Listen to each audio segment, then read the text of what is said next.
Speaking of the vacuum, I didn't go to vacuum fans back then.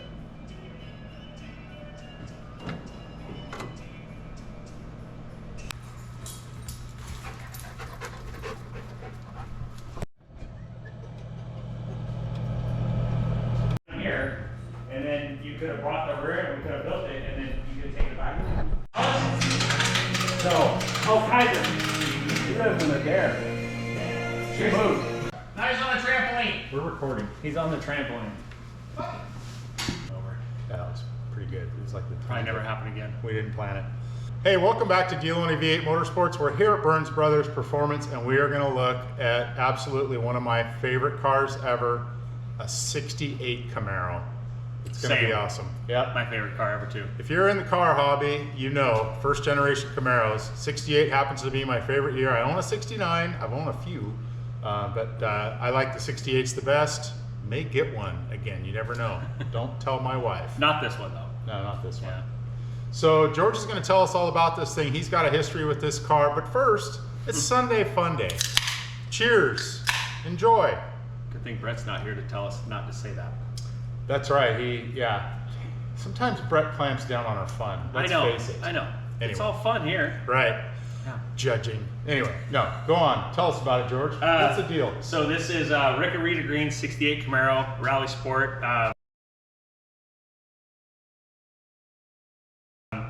I talked to a buddy yesterday, and he actually said that Rick bought this car, 50 years ago. I mean, he owned it for a long time, and bought it up in Alaska, and then brought it down here. It was blue when I first saw it, and then they stripped it all down, and he had it redone black. But came from Alaska? Yeah, years and years ago. Yeah. So it is a factory 327 car, I believe.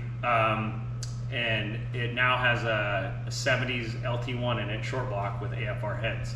And we'll get into more about the heads and what I did to the car here. But the car is absolutely gorgeous. It has the deluxe interior, bucket seats console. It's pretty dang cool. I believe the headlights were converted to electric. We were just checking those out. So yeah, because the 67 was the only year for the electric, and then they went vacuum after that, I believe. Right, 8 and 9 were vacuum, yeah, and they almost never work. Right, so this has the electric doors, so they work. So. Yep, we'll show you that. This is a 3-pedal car. So it's a stick car, we'll show you that too. Let's do the walk around. All right, let's do it. Stay tuned. I'll tell you a little bit about it. I don't know a whole lot, but yeah, obviously as you see, it is black, Rally Sport.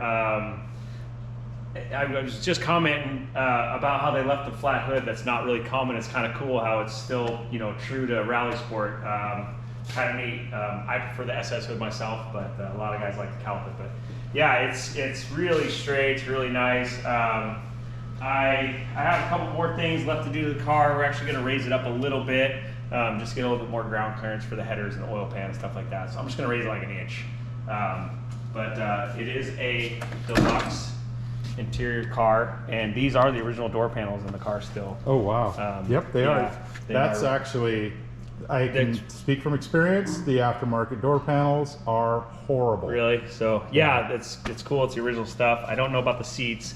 I'm assuming they probably got recovered at some point. It has the odometer phantom gauges, a nice stereo in it, and as Dave mentioned, it does have 3 pedals. It is a TKO 500, I believe, and I previously have driven the car, and it performs really well. It's really fun to drive. It's super tight. The steering's extremely responsive, and yeah, it's just a fun car to drive. But yeah, as far as I know, these are all the original GM panels on this car. I don't think anything's been replaced on this car. So, which, as Dave will tell you, that is holds extreme value to a car, especially if you're having to replace quarter panels and roof skins and all that stuff. So. Yep, that all the aftermarket panels, at least all the ones I know of, are made in Taiwan, and they just don't fit, and they're thinner, I think. Yeah. Anyway. Yep. So. Yeah. Beautiful. We'll take a look under the hood and check out the work that I did to the car. All right. All right, the power barn. Get after it. Very nice. So that is a 70s LT1 short block. It does have pink rods, 4 steel crates, 4-wheel main. It's 30 over now, and it has brand new AFR 195 heads with street porting.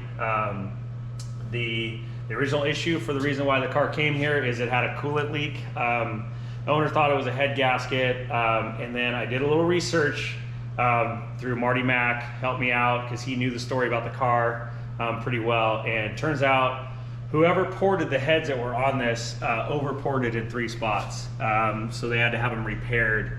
And it turned out one of the repairs failed. So the best option was just to buy another set of heads.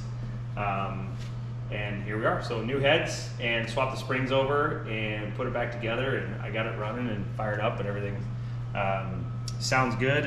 It no noise or anything like that. So happy with the valve train on it, and everything's good to go. And I would start it, but I haven't test driven it yet, and there's still coolant in the exhaust, and it is a steam show out the back, so I'm not going to show you that. Yeah, so it had a pinhole in the exhaust port. So just a pinhole. It yeah. was just enough to puke a bunch of coolant in there, and actually I had to drill a hole in the bottom of the muffler, and tons of coolant dripped out of that thing. So yeah, it was definitely leaking in the cylinder or into the exhaust. So, but that's, I mean, AFR heads. It's got the Tremec transmission. It's got a Ron Davis radiator. I mean, this thing has all the goods. Nice car. Like I said, it's fun to drive. The steering's super responsive. I don't know if it's the original box or if it's a close ratio box or what it is, but it's fun to drive, especially through corners and stuff like that. So yeah, power steering, power brakes. I don't think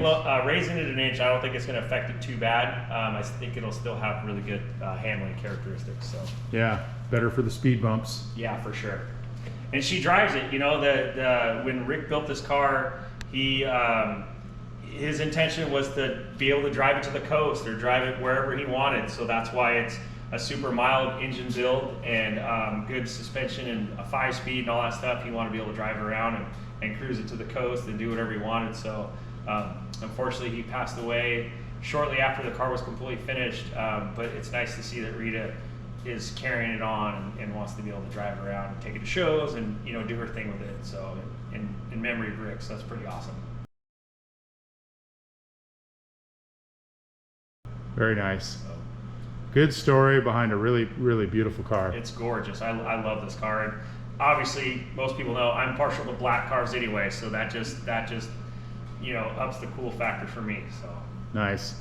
All right, well, thanks, George, and stay tuned. Watch to the end for all of the drive-by and close-up stuff. Cheers. All right.